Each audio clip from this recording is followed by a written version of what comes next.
Hey, what's up, classic TV fans? My name is Rick9G. Thank you so much for joining me today. We're going to be talking about Three's Company, more specifically about a blooper that comes from an episode in season 2. It has to do with the Roper's apartment.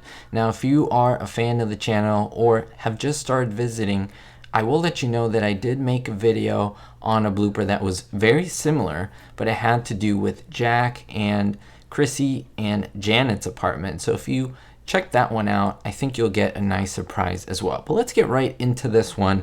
This one is an episode from season 2, as I mentioned, episode 2. It aired September 20, 1977. It's called Jack Looks for a Job. Now in this one, both roommates, Janet and Chrissy, are both employed. However, Jack has a problem. Why? He can't find work. So what does he have to do? He has to work around his school hours and try to find something that would fit in. To make matters even worse, Jack's principles are at stake when he decides to be hired as a male model, that is, a male model that poses without clothing, and does another couple thing like he is trying to sell encyclopedias. We even have the guest appearance of John Fiedler. He was the man who did the voice for Piglet, in Winnie the Pooh. So that's really cool. A little fun fact for you. But let's go to the Roper's apartment right after we take a look at Jack and his conversation with Mr. Roper and the girls. We later move on to the Roper's apartment.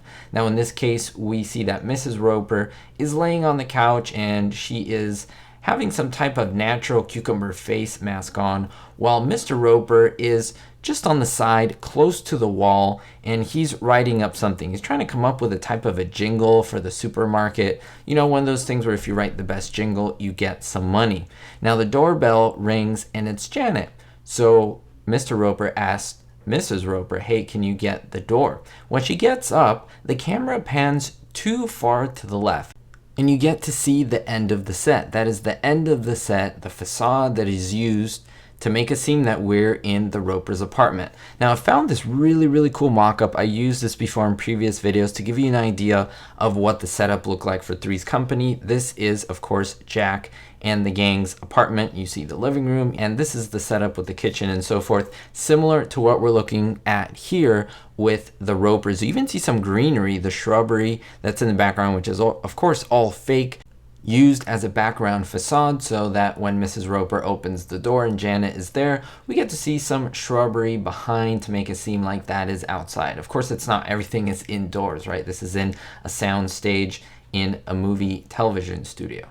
So I want to know, what do you think of this episode? Is it one of your favorites? Is it one that you've seen before, maybe not enjoyed? Let me know in the comments down below. And who spotted this blooper? You have to be really eagle-eyed to be able to see it. I love that everyone here and there is starting to call me Eagle Eye for putting on these blooper videos for all of you. I do appreciate that, and I appreciate your love on these videos. So if you decide to give this video a like, that means that you enjoy and you want to see more of it. It pumps the video out and the algorithm lets others see it as well. Helps out the channel, helps me to do what I do here. Of course, all these videos are free, and to be able to like and subscribe is a very strong way that you can support people like myself. Thank you so much. We'll see you next time, and don't forget, everyone, no matter what, always be hopeful.